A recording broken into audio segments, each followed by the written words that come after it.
Salut la team cavalière sensible, je suis ravie de vous retrouver pour ce tout nouvel épisode où cette fois-ci on va parler de la musique à cheval, à quel point ça va être un game changer dans ta pratique et comment ça va t'apaiser et t'aider à performer. Avant ça, j'en profite pour te parler de la formation que je vais sortir d'ici fin 2024, qui va être une formation pour te booster dans ta confiance à cheval, pour que tu te sentes vraiment mais comme une reine à cheval. Avant que tu puisses accéder à cette formation, n'oublie pas que j'ai mon e-book gratuitement en ligne à ce sujet-là et qui peut déjà bien t'aider. Donc quoi qu'il en soit, vous pouvez me retrouver sur les réseaux pour me poser des questions sur ça, sur ce podcast, sur ce que vous voulez, je serai ravie de discuter avec vous. Allez, on reprend le sujet de départ qui est la musique à cheval. Alors j'avoue que ces derniers épisodes, je faisais un petit peu one shot, j'avais pas forcément trop de notes, mais là j'avais tellement de choses à dire que j'ai été obligée de me faire une trame. D'ailleurs, je suis en train de voir qu'elle fait 5 pages, mon dieu. Et de construire un petit peu plus le truc. Donc j'espère que ça sera quand même assez clair et surtout que j'oublierai rien parce que vraiment je trouve ça tellement passionnant que j'espère arriver à te donner toutes les infos que j'aimerais te donner. Donc on va voir quels peuvent être les effets sur toi en tant que cavalière de cette musique, sur ton cheval, l'utilité dans la technique équestre, parce que c'est pas qu'une question de mental, d'émotionnel, d'apaisement du stress, c'est aussi techniquement c'est hyper intéressant. En quoi c'est intéressant aussi pour améliorer tes capacités physiques et bien évidemment quel est l'impact sur le mental parce qu'on se doute qu'il y en a, enfin c'est pas on se doute, je te le dis, il y en a. Déjà j'aimerais commencer par l'aspect technique. Je sais pas si c'est pour toi c'est le premier truc auquel tu pensais, mais vraiment pour moi j'ai envie de dire cette musique c'est le coach invisible. C'est celui qui va t'aider à être plus rigoureux, à rentrer peut-être plus dans la technique. Là, j'ai quand même pas mal de choses à dire, donc j'espère que je vais pas te perdre parce que je vais quand même rentrer dans des notions techniques d'équitation aussi, pour qu'on parle bien le même langage. Donc là, je vais te parler de notions d'impulsion, de régularité, de cadence et aussi d'amplitude, pardon. On va le redéfinir rapidement ensemble parce que je sais pas trop où t'en es, on va dire dans la théorie des galops ou ne serait-ce que sur ces notions je vais dire dressage, mais en fait sur ces notions d'équitation tout simplement. Je dis notion comme si c'était quelque chose de super facile, mais c'est sans prétention de ma part, si tu connais pas, c'est pas grave, je t'en donne déjà les grandes lignes. L'impulsion, c'est le désir naturel qu'a ton cheval de se porter en avant, donc en général quand on dit que ton cheval n'a pas d'impulsion, souvent c'est qu'on a l'impression que c'est un loukoum qui avance, voilà, c'était de manière très imagée, mais en gros c'est ça. Quand on parle de régularité, je vais pas définir plus que ça les régularités, je pense que tu vois ce que c'est. La cadence c'est un peu le tempo, le rythme que va mettre le cheval. Si on le définit de manière plus technique, en fait la cadence ça va être le temps qu'il va y avoir entre deux posées d'un même membre. C'est-à-dire que si par exemple ton cheval il est au pas, la cadence on va la calculer avec le temps qui va séparer les deux posées par exemple du postérieur gauche. Je dis au pif, ça peut être de n'importe quel membre du moment que tu définis que c'est ce membre-là. Ensuite, j'aimerais quand même définir l'amplitude. L'amplitude, c'est la distance que tu vas avoir au sol entre deux posées d'un même membre. Donc en gros, c'est la taille de ta foulée. Et je préfère le définir tout ça parce que ça va avoir une importance derrière dans ce qu'on va utiliser de la musique pour ces, je sais pas notion que je veux dire, mais pour ces caractéristiques-là dans le dressage. Première chose, je vais te parler de l'impulsion, puisque là c'est peut-être le truc le plus bateau. La musique, ça va avoir un effet booster, c'est-à-dire que pour un cheval qui va manquer d'impulsion, ça va te permettre toi de te donner une régularité. Je vais donner un exemple super concret, vous allez voir pendant ce podcast en fait, je vais naviguer entre notions scientifiques, expérimentations qui ont été données, qui ont été publiées, et moi, mon ressenti à moi et mon expérience de coach, j'allais dire à moi, ça fait beaucoup de moi, mais histoire que ça soit quand même plus imagé pour tout le monde et que vous arriviez à remettre ça dans le contexte de la pratique équestre de tous les jours, quoi, pas un truc complètement à 10 000 km de vous, quoi. Alors, pour l'impulsion, voilà cet effet booster. Moi, si je prends le cas d'un cheval, d'un couple que j'ai en cours, c'est un cheval qui manque clairement d'impulsion, qui a beaucoup de mal à se porter en avant.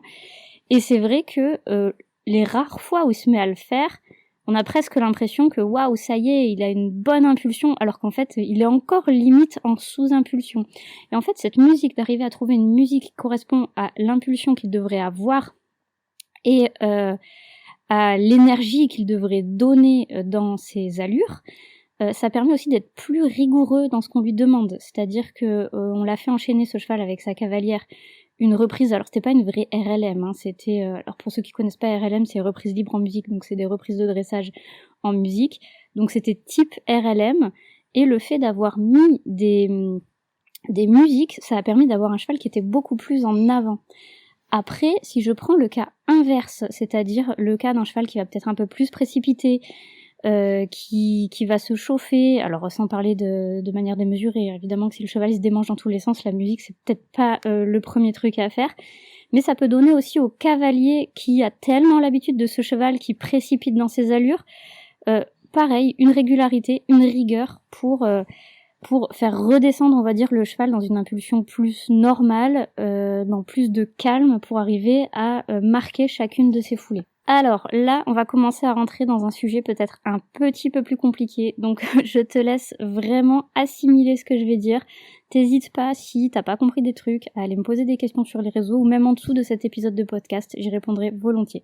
On va parler de la cadence. Donc rappelle-toi, la cadence, j'ai dit, c'est le rythme du cheval, même si nous on le matérialise, enfin c'est pas le matérialise d'ailleurs, c'est défini par le temps entre deux posées d'un même membre. Là, en l'occurrence, on va parler plutôt de BPM, c'est-à-dire de battements par minute. Et je t'expliquerai après d'ailleurs comment on va le calculer. En fait, ces BPM vont correspondre aux différentes allures de ton cheval, donc aux différents battements par minute de ton cheval. Et les musiques que tu vas utiliser ont aussi des battements par minute, c'est pareil, hein, c'est le tempo en gros de ta musique. Et là, pour le coup, je trouve que pour bosser la cadence, il y a vraiment rien de mieux que la musique, parce que même des barres au sol ou même du travail sur les foulées, ça va plus aller travailler sur l'amplitude, éventuellement sur la vitesse, mais la cadence, il n'y a pas grand-chose en termes d'outils concrets, matériels dans la carrière qui permettent de le travailler, alors que la musique, vraiment, si. Il n'y a rien de mieux pour moi que la musique pour travailler cette cadence, cette régularité de la cadence. Enfin, c'est un peu bête ce que je dis, parce que régularité de la cadence, c'est a priori régulier, une cadence. Je reviens après à l'histoire des BPM parce que je peux concevoir que c'est un petit peu compliqué. Juste pour terminer sur à quoi ça peut te servir techniquement aussi cette musique, il va y avoir tout ce qui est transition intra-allure. Le fait de passer d'une musique à une autre va te permettre de passer par exemple d'un trot de travail à un trot allongé, ou de passer sur un galop rassemblé à un galop moyen. À chaque fois que tu changes de musique, par exemple, tu vois, tu te dis, hop, là, je change de musique, là, ça change, je fais une transition intra-allure. Et même aussi, ça peut te servir pour ta précision dans les transitions inter- et intra-allure. Donc, je redéfinis aussi, c'est vrai que je l'ai pas forcément dit avant, les transitions intra-allure, en fait, c'est qu'on reste au sein d'une même allure. C'est pour, par exemple, passer, comme je l'ai dit, du galop rassemblé au galop moyen, du trot de travail au trot moyen. Et là, par contre, les transitions inter-allure, ça va être passer d'une allure à l'autre, donc du pas au trot, du trot au galop, ou même des transitions plus complexes, pas galop, voilà.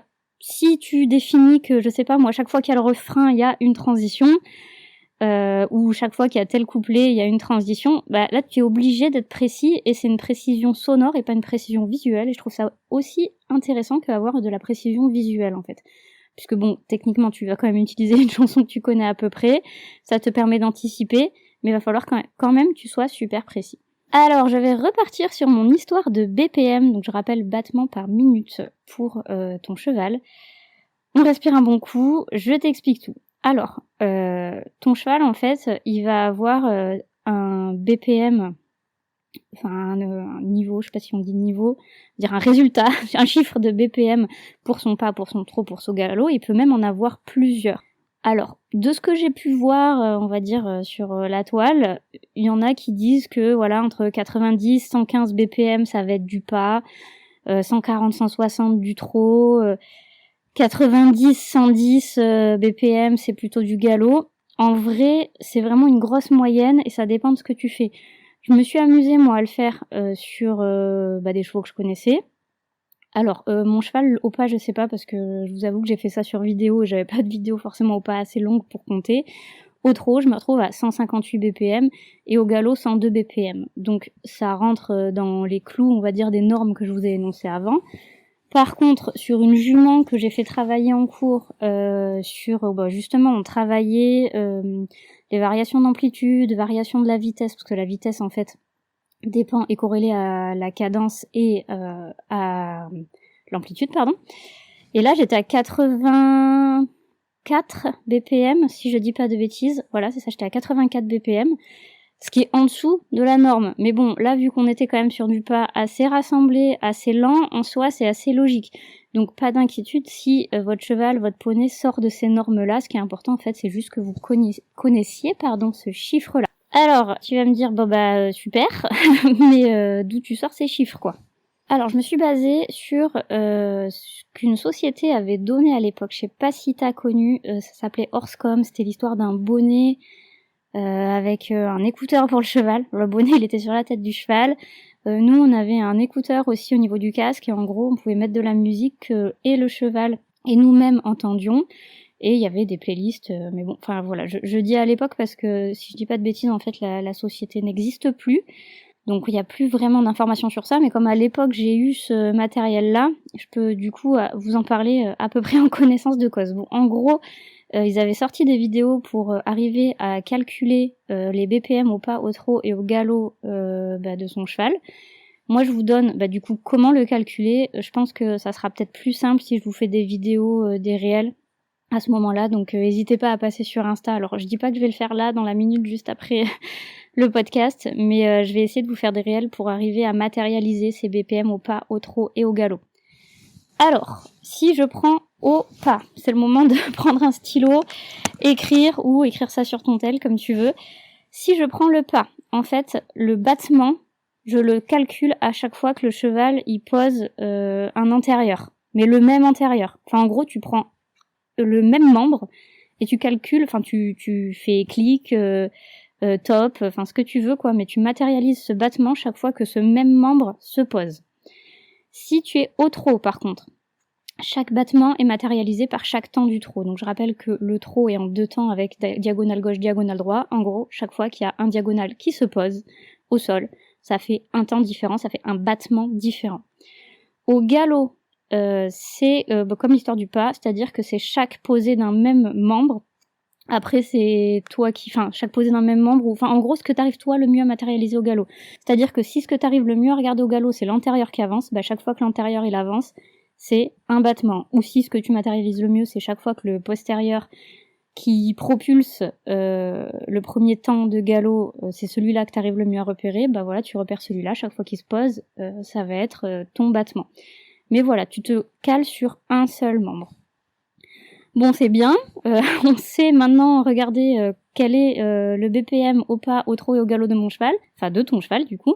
On en fait quoi? Bonne question. Maintenant, il va falloir arriver à caler des musiques qui vont avec ça.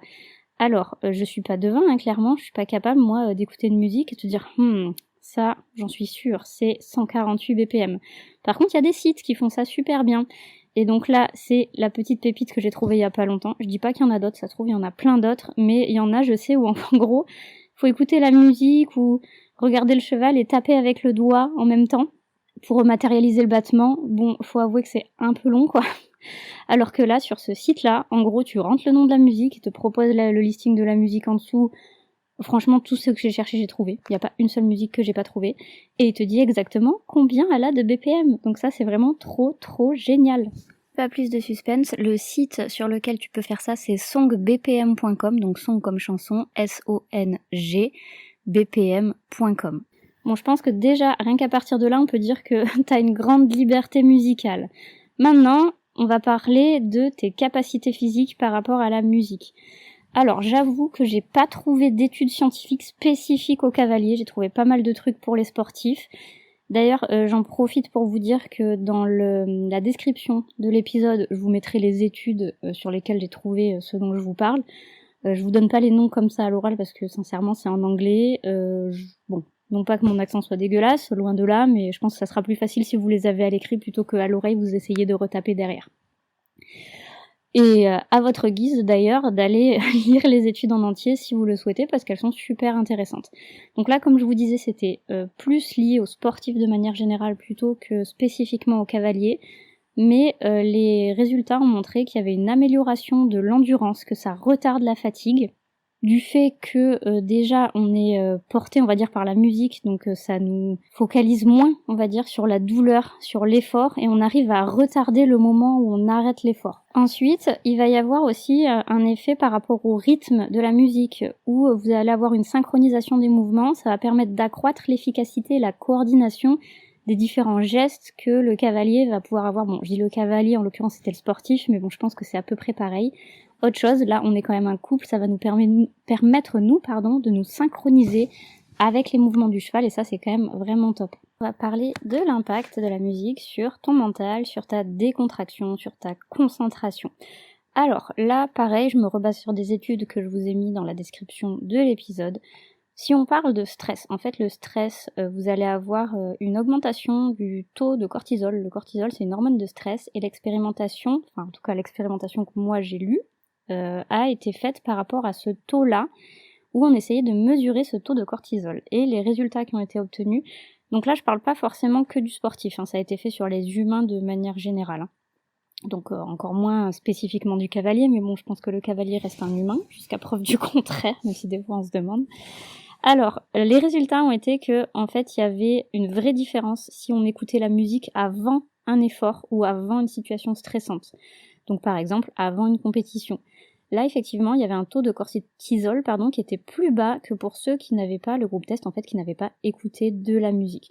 Et là, je trouve ça super intéressant parce que pour tout ce qui est compétition et routine, on va dire, de sécurité, routine de confiance avant les compétitions, j'en parlerai un peu plus lors de ma formation d'ailleurs, ça peut être hyper intéressant de mettre en place une routine avec justement de la musique qui vous plaît, ou, enfin, on en reparlera peut-être un peu plus en profondeur justement, comme je disais, dans cette formation, mais la musique dans la routine avant compétition ou avant un événement stressant ou un événement, on va dire, impactant pour vous à cheval, ça peut être super intéressant. Après, je veux pas m'avancer dans des résultats que j'ai pas lus, c'est-à-dire qu'en tout cas dans cette étude-là, ils ont pas vu d'impact sur la fréquence cardiaque des personnes testées. J'ai cru voir rapidement des résultats d'études qui disaient que oui, si ça avait un impact, mais voilà, je veux pas dire de bêtises. Si vous avez des résultats là-dessus, y a pas de souci, vous me les envoyez. Par contre, si on parle fréquence respiratoire, je sais pas si ça change de manière, je veux pas dire implicite, mais si malgré eux, les personnes vont modifier leur fréquence respiratoire, par contre, nous, en tant que cavalier à cheval, on peut utiliser la musique pour modifier, pour se calquer dessus, pour changer en fait sa fréquence cardiaque.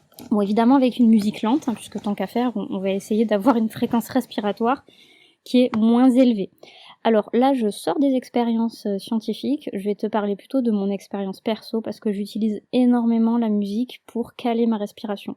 En fait, pour la petite histoire, je suis hyper nulle pour respirer. Ça peut être bizarre dit comme ça, mais aussi loin que je me rappelle, on me faisait faire des exercices de respiration et j'étais nulle, mais nulle. En plus, je me déconcentrais, j'y arrivais pas du tout. Autre problématique, on va dire, avec la respiration, vous inquiétez pas, je suis humaine aussi et je respire juste mal. En fait, en tant que personne souvent stressée, si ça te parle, ça m'arrive encore, dans des situations stressantes, même de la vie en fait, ça m'arrive, à avoir une inspiration, parce que tu sais qu'en fait il y a un cycle inspiration-expiration, j'avais une inspiration plus grande que ce que j'expirais, c'est-à-dire que j'essaie d'inspirer beaucoup plus d'air, plus longtemps, que je n'en expire, c'est-à-dire que j'expire pas longtemps, j'expulse vite mon air et je réinspire comme si j'allais manquer d'oxygène.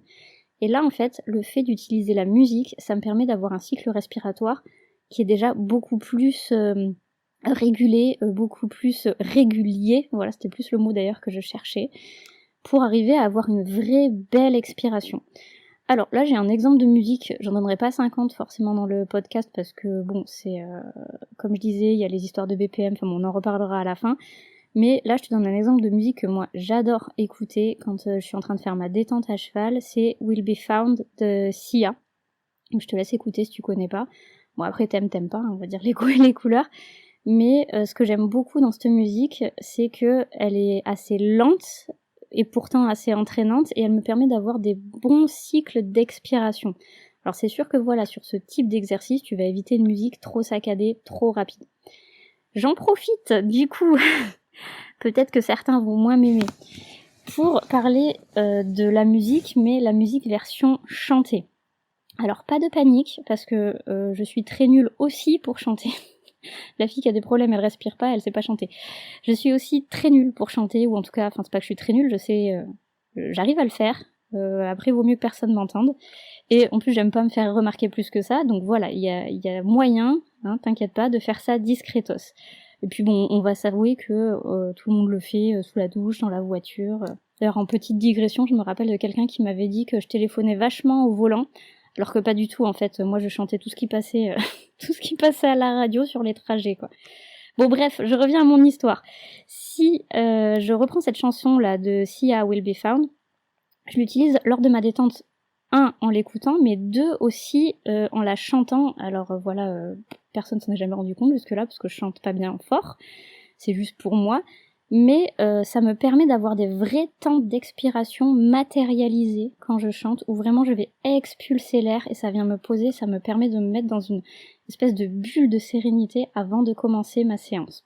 Je sais pas si t'as déjà testé, si t'as déjà fait cet effet-là de chanter, mais voilà, sans aller jusqu'à faire une performance digne de la nouvelle star, mais vraiment je te conseille d'essayer, même tout seul, d'ailleurs commence tout seul, ce sera peut-être mieux, tu verras que c'est hyper apaisant.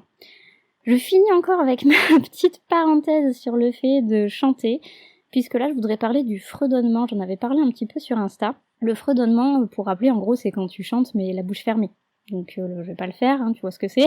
En fait, ce fredonnement, ça a la capacité de stimuler le nerf vague qui est en rapport justement avec tout ce qui est stress, anxiété. Et ça va t'aider à réguler, oui, ta respiration, produire des vibrations apaisantes, ça peut induire un état de relaxation physique et mentale. Et un autre truc qui est super bien, parce que déjà ça c'est super bien je trouve, c'est que ça occupe ton cerveau par ce son qui est simple et répétitif et ça peut calmer l'esprit. Et moi ça m'aide énormément, j'en reparlerai juste après pour les problématiques que j'ai. Vraiment ça marche, je te le conseille. Après, je dis pas que penser c'est pas intéressant, mais c'est vrai que dans certains cas, le fait d'avoir trop de pensées, ça peut presque nous déconnecter de ce qu'on sait faire. D'ailleurs, je t'invite à regarder un post que j'avais fait sur la loi de l'effort inversé, où on est totalement là-dedans. Je pense que le fredonnement peut être intéressant à intégrer pour éviter de se retrouver justement dans cette loi de l'effort inversé. Alors on a parlé de la musique sur le mental, j'aimerais vraiment rentrer dans le détail de la musique par rapport à l'hypersensibilité. Et ouais, quand il y en a plus, il y en a encore, hein, des informations sur cette musique. L'hypersensibilité, t'as non seulement l'hypersensibilité émotionnelle, je pense que c'est ce à quoi on pense en premier, mais il y a aussi l'hypersensibilité sensorielle. Et c'est vrai que, si je prends mon cas en tout cas, je peux facilement me disperser quand il y a des bruits et beaucoup de choses à voir, parce que soit, en gros, ça me déconnecte de l'instant présent, soit carrément ça m'agresse en fait. J'ai l'impression que j'ai une sursollicitation par rapport à ça et j'arrive pas à me concentrer sur ce que je suis en train de faire. Et pour le coup, voilà, cette musique, ça me permet de me réancrer, le chant et le fredonnement encore plus d'ailleurs, et de me retrouver dans l'instant présent, dans mon corps et avec mon cheval. Et comme je le dis en fait super souvent lors de mes cours, le fait d'être bien, en fait, de nous-mêmes nous rendre confortables pour notre cheval, c'est la base en fait, c'est pas à notre cheval d'être confortable pour nous. Et on pense tout de suite à oui, on se rend confortable physiquement, mais en fait le fait de se rendre confortable mentalement, c'est extrêmement important pour avoir un cheval qui accepte d'être avec nous et qui passe un bon moment avec nous lors de cette séance. Alors j'avoue, j'ai beaucoup parlé du cavalier jusque-là, donc maintenant je vais parler de l'impact de la musique sur le cheval. Je suis un petit peu plus partagée pour les résultats que j'ai pu trouver. Alors à l'époque où donc c'était cette société Orscom là qui vendait ce que je vous ai dit là avec les bonnets avec oreillettes pour le cheval et le cavalier, il était dit, je sais pas sur quelle étude, hein, mais il était dit que ça apaisait le cavalier et effectivement ça permettait de travailler tout ce qui était cadence dont j'ai parlé au-dessus. Mais ça disait que en gros ça venait caler le cheval dessus aussi. Perso, j'ai pas trouvé d'études dessus, je dis pas qu'il y en a pas, donc pareil, si vous en avez, vous n'hésitez pas, vous m'envoyez ça. J'ai trouvé une étude, alors je vous traduis le titre, hein, je vous mettrai le vrai titre dans la description. En gros, c'était les effets des différents styles de musique sur le comportement des chevaux d'écurie. Et dans les résultats obtenus, ils n'ont pas vu d'effet sur les mesures physiologiques. Alors ce qu'on appelle les mesures physiologiques, c'est rythme cardiaque, rythme respiratoire. Là, ils n'ont pas vu d'effet spécifique de ces musiques-là. Par contre, ils ont vu des manifestations extérieures qui étaient soit des manifestations type cheval agité ou des manifestations d'apaisement du cheval. Et ils ont testé plusieurs musiques. Alors ils n'ont pas tout testé, j'imagine que vu ce qui est proposé c'était plutôt aux États-Unis, donc pas forcément avec la première que je vais vous dire, mais après. Donc ils ont testé la musique classique, la musique country et la musique rock. Ils ont testé ça pendant des soins, avant des compétitions et au box. Et il s'est avéré qu'en fait, quand les chevaux écoutaient de la musique classique, on avait des signes d'apaisement des chevaux, moins de signes justement d'agacement. Quand ils écoutaient de la musique country, ça ne leur faisait rien du tout, ni bien, enfin aucun changement en fait, voilà. Et quand ils écoutaient du rock, par contre, on avait plus d'agitation. Donc voilà, ça c'est une des rares études que j'ai trouvées vraiment spécifiques aux chevaux. Moi, je vais vous donner le cas particulier de mon cheval, parce que comme je vous ai dit, je navigue un peu entre ce qui est scientifique et ce que moi j'ai vécu. J'ai testé pas mal la musique sur mon cheval, notamment quand j'avais ce Horsecom, parce qu'à la base, je l'avais pris pour débourrer mon cheval. Bon, parenthèse faite, il est arrivé tellement en retard le machin quand je l'ai commandé que j'ai débourré mon cheval et je l'ai testé après. Donc sur le débourrage, je peux pas vous dire si c'est miraculeux. Par contre, j'ai eu beau tester tous les sticks de musique sur mon cheval, mais je vous dis, enfin, je lui ai mis de la musique classique comme du Eminem, comme du hard rock, et il n'avait aucune réaction, aucune, ni en bien ni en mal, vraiment rien du tout. Donc j'en viens à me dire que tout ça, ça dépend quand même un petit peu du cheval, quoi. Alors, on arrive vers la fin, t'inquiète. Quelle musique écouter? Alors là, je vais pas te donner un listing des musiques, d'autant plus qu'après discussion ces derniers jours sur les réseaux, je vais essayer de trouver un moment pour vous créer une playlist qui permet de diviser justement soit par BPM, soit par objectif des musiques à vous proposer. Bon, voilà, après ça restera quand même dans mon répertoire à moi, mais ça vous donne une idée de ce que vous pouvez utiliser.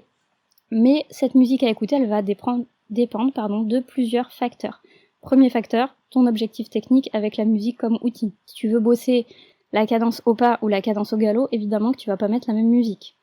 Ton objectif de décontraction, c'est sûr que si ton objectif c'est de t'apaiser, de te réancrer, tu vas peut-être pas te mettre un rap US bien violent, quoi. Ça va dépendre de ton cheval, si ton cheval est sensible à cette musique ou pas. Et ça va dépendre aussi de ton cheval par rapport à ses BPM, par rapport à sa cadence. Même si t'adores une musique qui est en, j'en sais rien moi, en 100, je dis n'importe quoi, 170 BPM et que ton cheval, il a un galop de beaucoup moins que ça, bon t'as beau aimer la musique, elle te servira à rien en tout cas pour ça. Et évidemment ce que tu aimes, parce que bon, c'est bien de trouver des musiques qui correspondent à tous ces critères-là, mais si tu peux pas la saquer, la musique, tu vas pas passer un super moment. Et malgré tout, si on s'éloigne de toutes ces références et de toutes ces préoccupations scientifiques, le but c'est quand même de kiffer un bon moment, quoi. Et oui, dans l'histoire, il faut vraiment bien choisir cette musique en fonction des objectifs. Je suis désolée, je balance une de mes cavalières, elle se reconnaîtra. Il y a des musiques, voilà, que moi j'utilise par exemple pour la respiration, et donc c'est vrai que des fois je les fais un peu chanter, bon, dans leur barbe ou pas dans leur barbe, c'est elles comme elles veulent. Et je lui dis de me chanter une chanson pour se décontracter, pour respirer, pour expirer. Elle me chante La pêche au moule. Alors je vous la chante pas, je vous laisse vous la chanter dans la tête, mais vous verrez que ça permet pas très très bien de se détendre. Donc voilà, hyper important de bien choisir sa musique. De ce que tu vois en fait avec tout ça, c'est qu'il va falloir que tu expérimentes, que tu testes ton cheval, que tu testes toi ce qui te correspond le mieux, et que voilà, tu te fasses une playlist par rapport à ça, même si comme je le disais, je vais essayer d'en préparer une qui sera très certainement assez éclectique, parce que moi je peux écouter de la chanson française comme du classique, en passant par du rock, en finissant sur du Eminem, enfin bon bref, j'aime vraiment beaucoup de choses différentes, donc j'espère que chacun y retrouvera un petit peu ce qu'il aime dedans. Dernier point, parce que là ça commence à faire un bon petit moment que je parle. En plus de ça, je vous dis pas pour avoir un son qui est correct. Je me suis incrustée dans une espèce de cabane. J'ai tellement chaud, je vous dis pas. Alors, comment écouter cette musique? C'est une question qui était revenue, que vous m'aviez posée sur les réseaux. Enceinte, téléphone ou écouteur, en fait ça dépend de ce que vous voulez faire. Perso, moi j'utilise l'enceinte essentiellement quand je fais cours, parce que comme ça le cavalier a la musique et moi aussi j'ai la musique. Bon, l'inconvénient c'est que si vous êtes plusieurs, peut-être que toute l'écurie n'a pas envie de se taper votre musique. Après si vous êtes tout seul, pourquoi pas. Moi quand je monte, je mets mon téléphone, j'ai une espèce de banane là, que je mets autour de la taille. mon téléphone dedans et j'écoute directement sur le téléphone. Donc ça veut dire que mon cheval entend aussi la musique. Et je sais que je peux le faire aussi avec les écouteurs, mais à ce moment-là, mon cheval n'entend pas la musique. Alors que choisir ? Ça va déjà dépendre de ton cheval, s'il est sensible à la musique ou pas. Si tu trouves qu'il y a des effets positifs sur ton cheval, autant qu'il l'entende. Ça dépend aussi du confort, c'est-à-dire que je sais qu'il y en a certaines, monter avec les écouteurs, c'est vraiment pas agréable pour elles. Donc si le cheval n'est pas plus sensible que ça à la musique, on peut, si ça le gêne pas en tout cas, écouter directement du téléphone sans problème. J'espère avoir été assez structurée, parce que je vous avoue que j'avais tellement de trucs à dire que j'avais peur que ce soit fouillis. En tout cas, n'hésitez pas à me rejoindre sur les réseaux et surtout, petite demande, pensez à mettre une note au podcast, une bonne note, bien évidemment, parce que moi, ça me permet de gagner en visibilité et ça me permet aussi, ça permet d'encourager mon travail. Voilà, on se dit à bientôt pour un prochain épisode.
Pas plus de suspense, le site sur lequel tu peux faire ça, c'est songbpm.com, donc song comme chanson, SONG, bpm.com.